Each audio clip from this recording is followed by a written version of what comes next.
Salah satu isu dalam perdebatan calon presiden malam ini tentang penanganan polusi di Jakarta ketika Anies menjadi gubernur. Dan jawaban Anies sangat tidak masuk akal, yang disalahkan angin. Tentunya dalam hal ini Prabowo unggul dengan bisa membuat Anies jadi salah menjawab dan tidak masuk akal. Mari kita ikuti diskusi ini, perdebatannya. Anggaran DKI setahun sekitar 80 T, jumlah penduduk Indonesia DKI 10 juta kira kurang lebih, APBD Jawa Barat 35 T, jumlah penduduknya 50 juta, 5 kali DKI. Tetapi selama Mas Anies mimpin, sering sekali DKI menerima indeks polusi tertinggi di dunia. Bagaimana dengan anggaran 80 T, Pak Anies sebagai gubernur tidak dapat berbuat sesuatu yang berarti untuk mengurangi polusi? Terima kasih. Waktunya masih ada, Bapak? Sudah cukup?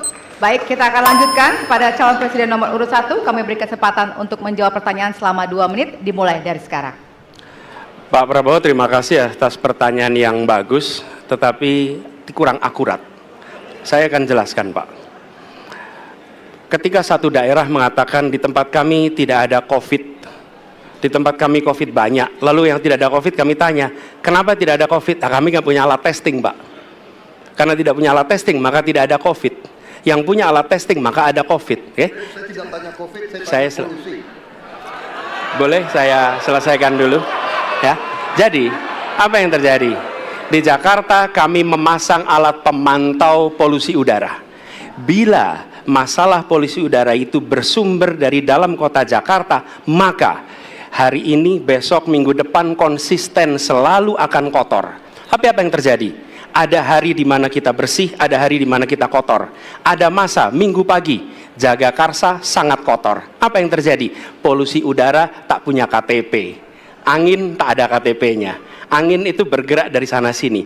Ketika polutan yang muncul dari pembangkit listrik tenaga uap mengalir ke Jakarta, maka Jakarta punya indikator, karena itu Jakarta mengatakan ada polusi udara. Ketika anginnya bergerak ke arah Lampung, ke arah Sumatera, ke arah Laut Jawa, di sana tidak ada alat monitor, maka tidak muncul.